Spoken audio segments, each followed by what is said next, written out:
Hi, my name is Andy Parrish and I'm here to present my Intermediate Milestone 2, and I'm comparing humanities MOOC students with other kinds of MOOC students. The main question is this: is there a difference between humanities MOOC students and other types of MOOC students? And to answer this main question, I'm looking at three sub-questions. First, what are the demographic differences between humanities MOOC students and other types of MOOC students? Second, how engaged are humanities students in their MOOCs compared to students studying other types of classes? And third, do humanities MOOC students have more success in their classes compared to other MOOC students? Let's look at descriptive statistics first. We do see here that humanities MOOC students are more likely to be a bit older, they're more likely to be female, and they're more likely to be from the United States or Europe. Looking at their grades, humanities MOOC students have mean grades that are higher, but only barely. And using descriptive statistics, they do have a higher rate of finishing the class with a certification compared to non-humanities MOOC students. Now, when we look at engagement, the results are more mixed. Humanities MOOC students, on average, are active for fewer days, are active for fewer numbers of days compared to non-humanities students. However, humanities MOOC students complete more chapters than their counterparts. Now, here we're going to dig deeper and talk about the multiple regressions with interactions, looking specifically at performance.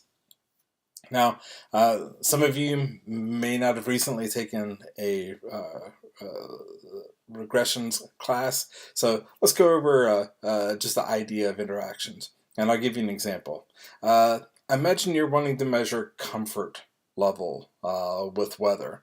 Well, one thing that you would probably want to look at is the temperature. In general, higher temperature means less comfort, at least when you're getting to temperatures over, let's say, 70 to 80 degrees or so. However, what happens to that effect if you take humidity into account? And think of this. Imagine you're wanting to look at how comfortable is somebody with after a 10-degree increase in temperature if it's summertime and in Phoenix. Well, going from 90 degrees to 100 degrees in Phoenix in the middle of the summer, well, typically a person is going to be less comfortable. However, compare that to the effect of a typical summer day in Atlanta or Houston, where it's generally going to be far more humid. A 10-degree increase going from 90 to 100 degrees would make somebody far more uncomfortable in that regard compared to that same increase in temperature to Phoenix. So that's what we're looking at with interactions. So here, you see that the effect of being in a humanities class depends significantly on the student's gender, how old they are, what country they're from, and how much education they've already achieved. So for example, given the interaction effects, being in a humanities MOOC and having a doctorate instead of a bachelor's is associated with a grade more than 3 points lower, all other variables constant. And we see similar results when we measure the effect of being in humanities class on whether or not a student gets their certification. Now, turning to engagement, as with performance, the effect of being in a humanities class often depends significantly, statistically significantly, on whether the student is male or female, how old they are, what country they're from, and how much education they've already achieved. But with engagement, the answers are mixed. Why? Because it depends on how one measures engagement. For example, given the interaction effects, being in a humanities MOOC is associated with fewer events, such as completing exercises, all other factors constant. In general, we find that the higher the student's education, the fewer number of events. But if we measure engagement in a different way, with the number of chapters completed, we get a different result.